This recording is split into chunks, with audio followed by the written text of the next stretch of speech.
Magandang umaga, ikaw pala yan. Anong mga Okay, sa chart na dadaan sa'yo. sa'yo? Libre ako, baka gusto mong mag-usap tayo. Usap tayo, walang pumipigil sa atin. Masang trip mo, pag-usapan natin. Magandang umaga.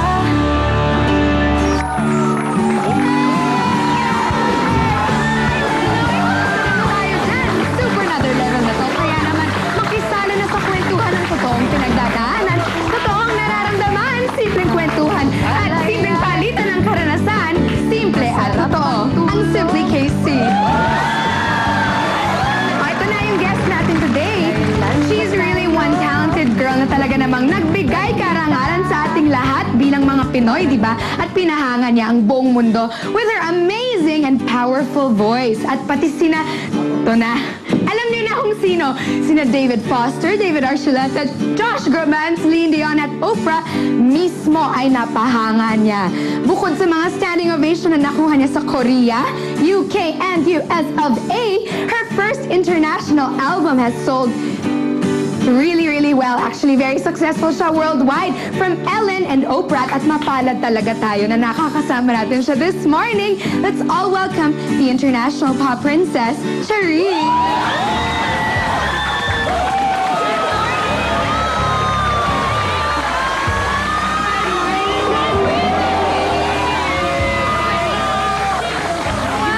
How are you, Cherie? Okay lang po. Sobrang sarap ng feeling. Thank you for having me. Ano yung nararamdaman mo? Ang bilis, parang ang bilis. Nararamdaman mo ba yun? Actually, lagi kong iniisip na parang ang bilis lahat. Parang hindi ako makapaniwala. Until now, parang hindi pa rin ako makapaniwala na nangyayari talaga lahat. International Pop Princess. Gusto mo ba yun?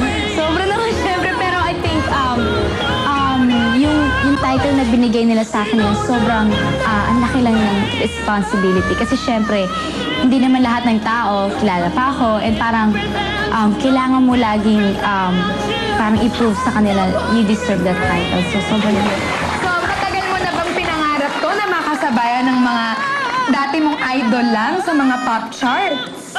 Actually, nung first time na napasama ako sa Billboards, nakita ko yung mga kasabayan ko. Sabi ko, authentic ba ito? Totoo ba ito? Sabi ko, totoo ba ito? Kasi syempre, parang hindi lang ako makapaniwala na syempre, parang I look up to them. Parang, I grew up, by just listening to them. Tapos parang ngayon, kasabayan, hindi ko na, speechless ako. Did you imagine it to be this hard or this easy? Would you say na naging madali para sa'yo ang makarating dito? Sobrang hindi po madali. Sobrang ang dami ko pong pinagdaanan bago ko po talaga wala pa naman talaga ako doon sa top na yun, pero Naku, ibig sobrang sabihin, dami. meron ka pang lilipad ka pa! Hindi po, I Can you mean, imagine? kontenta na ako nung meron po ngayon. Nag-e-enjoy lang ako, pero lagi ko na lang inisip na always naman, nagsistart pa rin ako. Ano yung mga hangarin mo dati na masasabi mong ngayon sa present day, parang feeling mo ito na nangyayari na? Dream ko po talaga maging sikat na singer sa Philippines. Dito po So, talaga. sobrang na-inspire ka. Rinig nga namin na ikaw daw dati ay nagdo-drawing. Opo. Anong dinodrawing mo? Actually, 12 po ako that time. Tapos meron po akong dream, tawag ko po itong dream journal. Dinrawing ko po lahat yung dreams ko po. Yung first page ako po tsaka si Sir Andrea Bocelli. Ako po si Drawing mo kayong dalawa? Opo. Nagdo-drawing ka ng mukha nila? Opo. Saan mo natutunan yun? Bakit mo naisip mag-drawing ng mga pangarap mo? Kasi I think yun yung talagang Na-visualize. usually na ginagawa mostly ng mga kabataan na talagang may pangarap. Mostly talagang dinodrawing nila. Pero I think yun yung way ko talaga na parang gusto kong ilabas kung ano yung dreams ko talaga. Sino pa? So, na-drawing mo sina... Si Sir Andrea Bocelli, Miss Celine Dion, Mariah Carey, Whitney. You really drew all of that out of your thoughts, your dreams? Who else? Wala bang boys? konti yung pages na. Pero yung ibang tinromi ko, of course, bahay, tsaka sasakyan. Then yung last page, yung Tweety Bird. Pero, Tweety Bird. What about, Justin Bieber? ay!